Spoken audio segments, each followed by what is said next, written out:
পৃথিবীর কোন শক্তি, কোন ন্যাটো, কোন ইউনাইটেড নেশনস, কোন ইউরোপিয়ান ইউনিয়ন, কোন IMF, কোন ওয়ার্ল্ড ব্যাংক, কোন সাম্রাজ্যবাদী শক্তি এই ভবিষ্যৎবাণীকে ঠেকাতে পারবে না।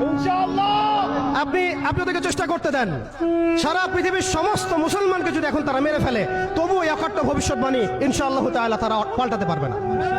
এটা আমাদের আশার জায়গা, এটাই হচ্ছে চূড়ান্ত বিজয়। এবং ঈসা আলাইহিস সালামের হাতে আগামী 40 বছর লিখে রাখেন আপনারা, এরপরের 40 বছর ওই বাইতুল মুকাদ্দাস থেকেই সারা বিশ্বে ইসলামী খিলাফা কায়েম হবে ইনশাআল্লাহ।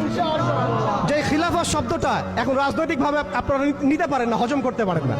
আমি জানি আপনারা জানেন না, অনেকেই এটা অজ্ঞতার কারণে হতে পারে, তারা হয়তো জানেন না, আমরা জানাতে এসেছি। এই যে খিলাফা শব্দটা তারা নিতে পারে না, এই খিলাফাই হবে পৃথিবীর শেষ শাসন ইনশাআল্লাহ।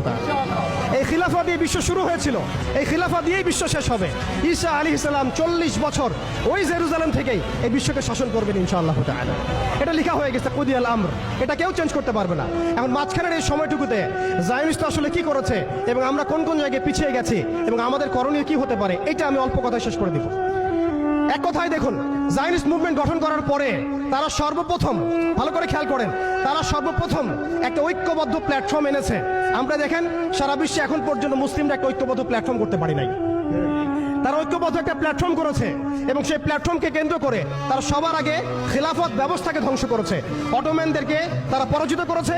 প্রথম বিশ্বযুদ্ধের সেই 1914 থেকে 18-এর মধ্যে তারা বাইতুল মুকাদ্দাসে প্রথম ঢুকেছে এবং তাদের সহযোগী ছিল পশ্চিমা বিশ্ব এবং ব্রিটেন। আজকে আমরা ইসরায়েলের এগেনস্টে কথা বলি ঠিকই, কিন্তু পশ্চিমা বিশ্বের এগেনস্টে আমরা কথা বলতে পারি না। আমরা ব্রিটেনের এগেনস্টে কথা বলতে পারি না। আজকে আমরা ইসরায়েল বিরোধী কথা বলি ঠিকই, আমেরিকার এগেনস্টে আমরা কথা বলতে পারি না। আজকে আমরা তাদের পণ্য বয়কট নিয়ে কথা বলি, এটাও দরকার আছে, কিন্তু তাদের আদর্শ দিয়ে আমাদের ব্যক্তি জীবন, পারিবারিক জীবন, সামাজিক জীবন, ইভেন রাজনৈতিক অর্থনৈতিক জীবন পর্যন্ত ঢেলে সাজানো হয়েছে, এগুলো আমরা ছাড়তে পারি না।